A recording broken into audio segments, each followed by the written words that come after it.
जो पुण्यवान हैं, जो सौभाग्यवान हैं, वही कथा कर पाते हैं और कथा सुन पाते हैं, भगवान की बातें कर पाते हैं, भगवान की महिमा का बखान कर पाते हैं, भगवान के नाम का रटन करते हैं, भगवान के नाम का सुमिरन करते हैं, भगवान के नाम को अहरनिश सुमरते रहते हैं। बहुत पुण्यशाली होते हैं, बहुत भाग्यशाली होते हैं। वही कह रहे हैं कि अवतार के साथ रहना, उठना, बैठना, सोना, जगना, ये बहुत पुण्य की बात होती है। भगवान का साथ नहीं मिलता।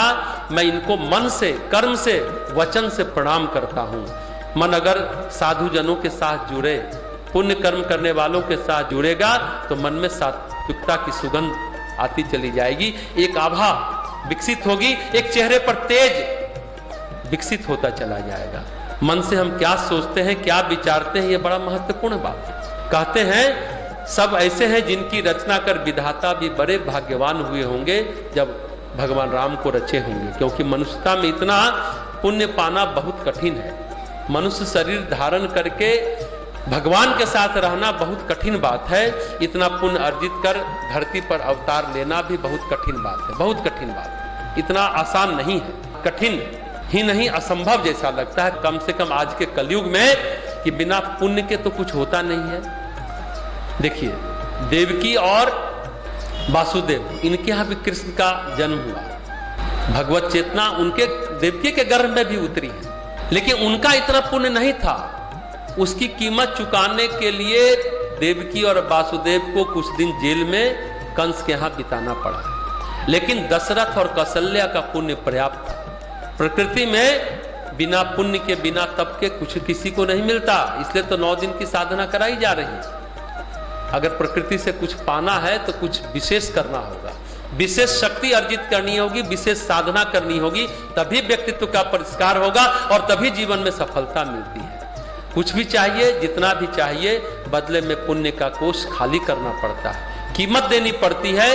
मनु शत्रुपा हो, जिसकी चर्चा हम लोग कल किए थे, या कश्यप अदिति ने महातप किया, तब दशरथ और कौशल्या के रूप में उन्होंने जन्म लिया।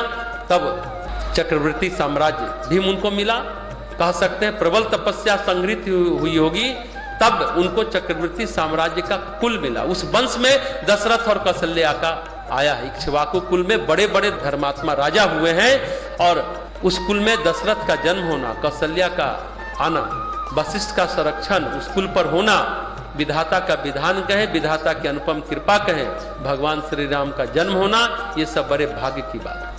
ये सामान्य बात नहीं है, बहुत भाग्य की बात है।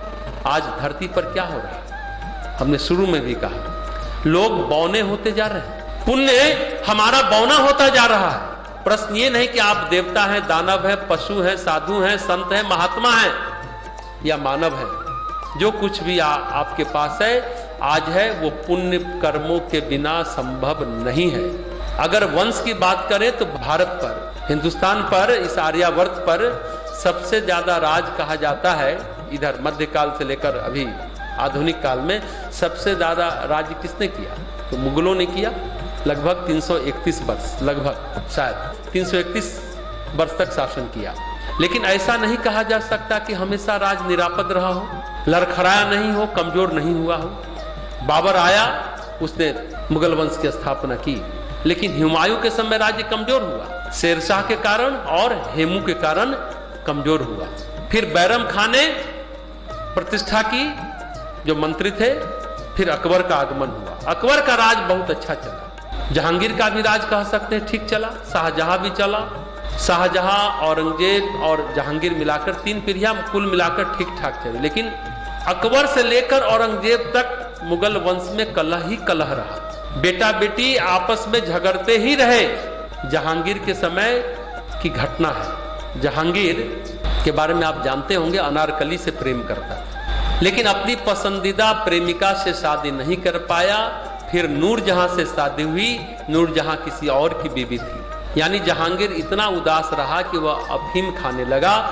अफीम खाते खाते होश इतना कम हो गया कि वो शासन कार्य चला ही नहीं पाता था।